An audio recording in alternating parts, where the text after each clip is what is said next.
Agora a gente fala de irrigação, porque é evidente a importância dessa prática para a otimização das áreas de produção agrícola e também para o desenvolvimento da agricultura.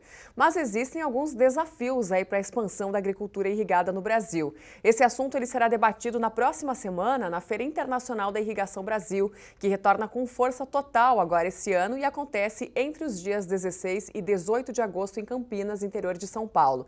Esse é o tema também da nossa entrevista agora ao vivo com o professor Fernando Campos Mendonça, da Exalc USP. Professor, seja muito bem-vindo ao Planeta Campo. Boa tarde para você. Muito obrigado, bom dia, boa tarde a todos os telespectadores. Maravilha. Agora, conta para mim, para a gente começar a nossa conversa, o que é mais desafiador hoje para a expansão da irrigação no Brasil? Legislação, custos, questões ambientais ou todos eles juntos? Um pouco de cada um, mas por ordem, se tivesse que ranquear, eu colocaria tranquilamente legislação. Primeiro, questões ambientais. Em segundo, e custos. Acima de tudo isso, a comunicação. Eu creio que a gente tem que se comunicar bem para criar boa legislação que seja adequada e para resolver as questões ambientais é necessário um diálogo constante. E por último, os custos, que a parte de custos é técnica, a gente consegue solucionar, técnica econômica é mais simples, né?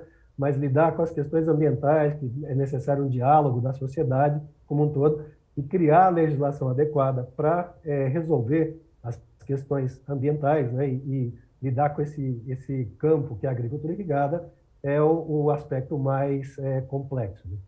Professor, em termos de legislação, o que você acha que a gente poderia avançar frente ao que a gente tem hoje? Vamos pensar um pouco na parte de uso de APP, por exemplo, que é uma coisa que é praticamente tratada como proibido lidar com aquilo. Mas como é que nós vamos retirar água de um curso de água, de um rio, por exemplo, sem afetar a APP, né, a área de proteção permanente? Então, é necessário pensar nessa gestão dessas questões ambientais. Muitas vezes um produtor tem complicações tremendas para lidar com isso, porque a legislação proíbe qualquer aspecto de lidar, mexer com aquela área, né? Tem os outros detalhes da legislação, que eu não sou especialista em legislação, mas que dificultam bastante, que é o processo de outorga, por exemplo, já foi mais complexo, está melhorando, mas ainda temos várias complicações com relação à outorga. Nós temos uma outorga que ela é fixa, por exemplo, na maior parte dos casos, né? Ela é uma outorga que fixa uma quantidade de água durante o ano todo, sendo que aquela quantidade de água ocorre em um determinado mês, uma determinada semana do ano. E na maior parte do ano nós temos mais água disponível, poderia ser usada sem prejuízo algum para o trabalho. Então temos que lidar com o aspecto de outorga sazonal. E vários outros aspectos que seriam muito importantes a gente discutir, mas o tempo é restrito, então vamos ficar por esses aqui por enquanto. E com certeza esses assuntos vão ser discutidos aí durante o evento, né, na próxima semana. Sim, a Feira Internacional de Irrigação Brasil é um evento muito importante, um fórum excelente para discussão, que ela ocorre junto também com o evento da ABID, a Associação Brasileira de Irrigação e Drenagem, que é o Congresso, né, Nacional de Irrigação e Drenagem. Então, são fóruns extremamente importantes, nós teremos lá dentro cerca de 15 palestras lidando com o tema de irrigação, agricultura irrigada, legislação, recursos hídricos, gestão de crise hídrica, e temas muito importantes para a agricultura brasileira como um todo, mas principalmente para a agricultura irrigada.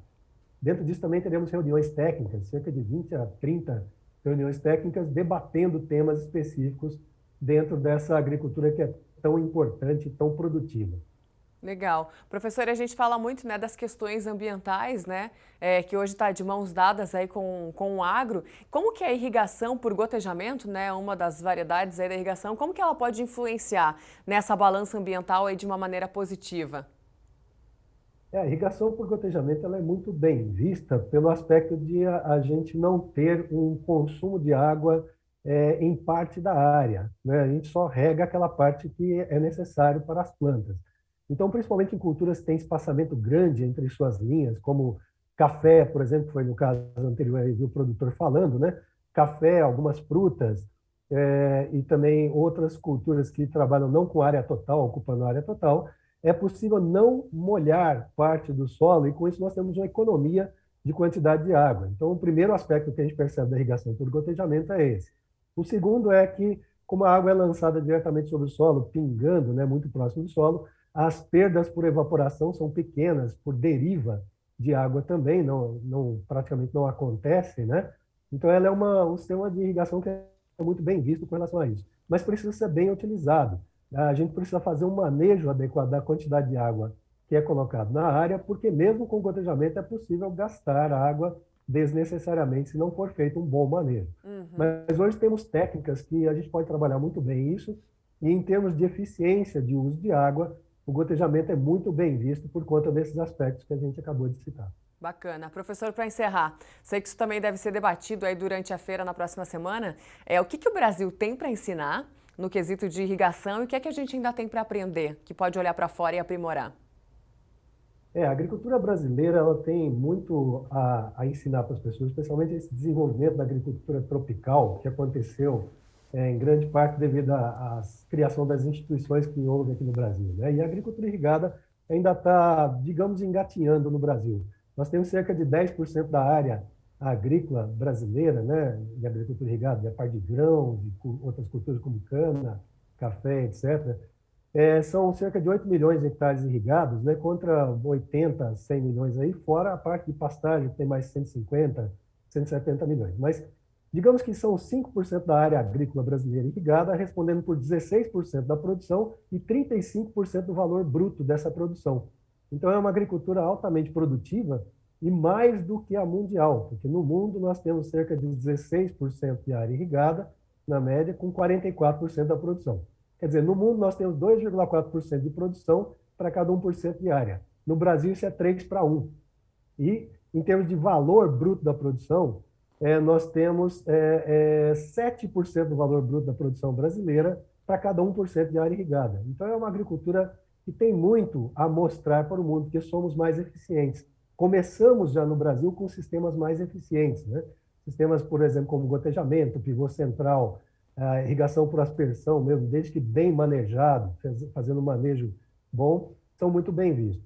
E aí temos empresas que foram criadas no Brasil, startups e outras empresas de tecnologia, de agricultura de precisão e irrigação de precisão, que têm tido trabalho em âmbito mundial. Temos empresas hoje que exportam tecnologia para o mundo como um todo. Então temos muito a ensinar, mas sempre há algo a aprender, né? A nossa estratégia principal, eu penso que um dos desafios mais importantes é como se comunicar bem com relação aos aspectos do agro brasileiro com a população que não vive o agro no seu dia a dia. Esse é um grande desafio que temos que enfrentar e a FIIB se propõe também a discutir esse aspecto. Professor Fernando Campos Mendonça, da Exalc USP, muito obrigada pela sua participação e por trazer esses números tão interessantes aí que você trouxe. Realmente tem muito a se expandir ainda. Obrigada mais uma vez. Muito obrigado.